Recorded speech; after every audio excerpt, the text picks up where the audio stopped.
Hey, how's it going, guys? So today's video is a different kind of video. It's a video about a kid's account. So my wife and I, we have a 1 year old, and we said, you know what, maybe we should start her portfolio kind of early so that it has the 18 years, or well, in her case, since she's one already, the 17 years to grow. And then in some states, I know they allow 21 years, so she could possibly have 20 years depending on Michigan's laws or whatever state we decide to live in. So currently she's sitting at what is it, $1,658.14. Today she's made $23, and then the 1 year rate of return she has currently, I believe, this was decided back in June, so it's probably a little bit higher now since she's still making a little bit more money. Um, we'll take a look at the positions.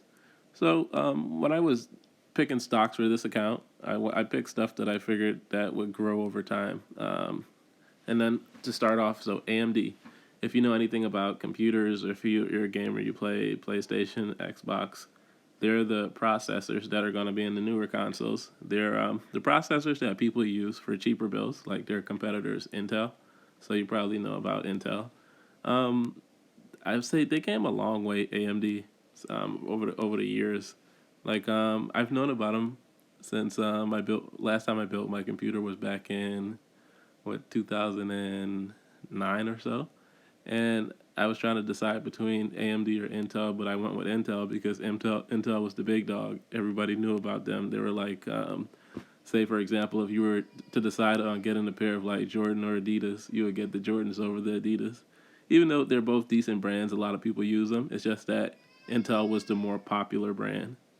And then, so when I first purchased it, over here to the right where it says cost basis, per share or cost basis total. So per share is what I got, is the average cost per share if I had more than one.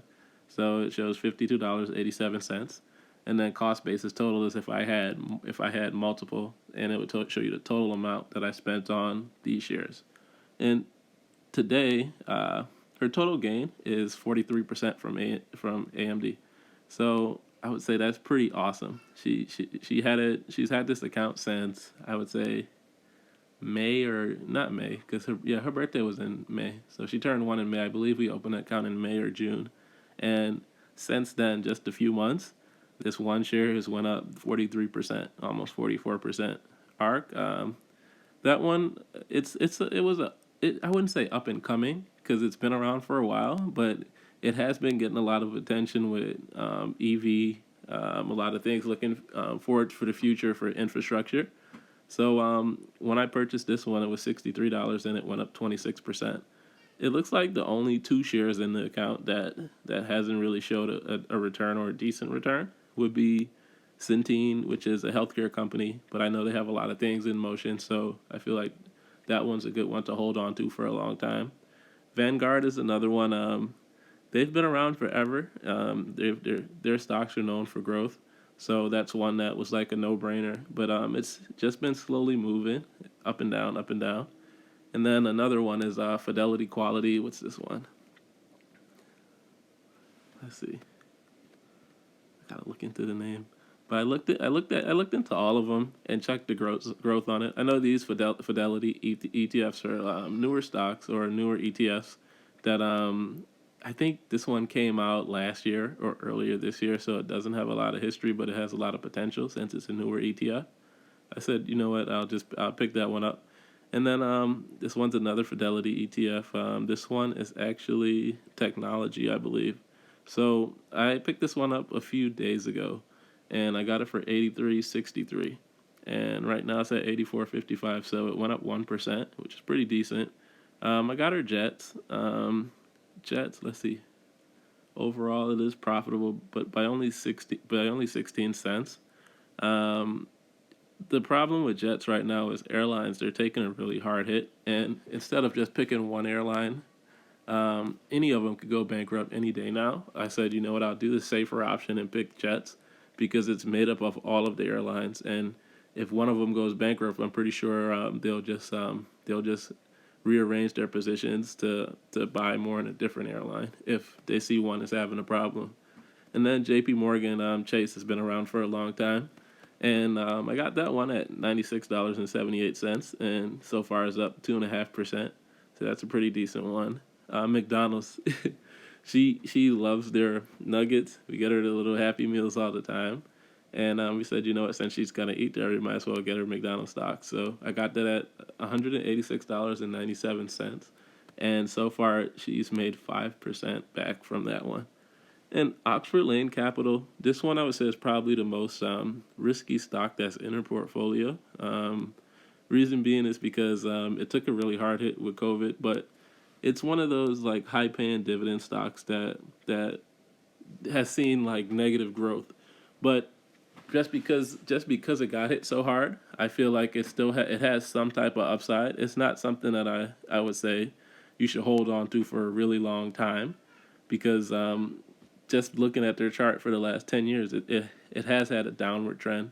But I feel like it's just undervalued at the price that I saw it at. I got it at $3.94. And I would say once it hits about $6 or $7, like within the next few years, it'll probably be the point where I decide to sell it and then put whatever dividends she collected off of it and whatever profit she made off of it into a different stock that shows growth. And then Schwab, that's a company that I believe they just bought Ameritrade, or Ameritrade just bought them, the other way around. So it's a company that's well known. I got that one at $53.04, and that one's showing a 2.6% return. And SPACs, you can kind of ignore that. That's just like a little holdings account that Fidelity used to store money that's settled. So right now she has, I would say, about $220.50 that I'm looking to invest for over the next few days. I'm waiting on a red day. I try to never really buy stocks when they're really green because you never know. A lot of stocks, since the market went down from COVID, a lot of them have hit new 52 weeks high. So if you see it, I just don't want to buy at the top. I want to try and buy it a little bit discounted. Even though I expect her to hold on to these for a long time, it's still I try to get the best deals as possible when I buy her a stock. But if any questions about a kid having a kids account or setting up a kids account, feel free to reach out. I don't know every answer to it, but I can give you the answers that I've read and learned about when I was looking at the setting up account for my daughter. But overall, she made $90.35. That's pretty good, I would say, off of putting in, I would say, probably $1,300 before I put in the $200+ today. So I would say that's pretty good. She's seeing a pretty decent return so far. I got to do the math on it, and then I'll probably post it in the description of the video. But look at that. It just went up to 91.20. If you guys have any questions, feel free to reach out at any time. Make sure you like the video if you like it. Comment if you have any questions, and subscribe if you want to see more. Thank you.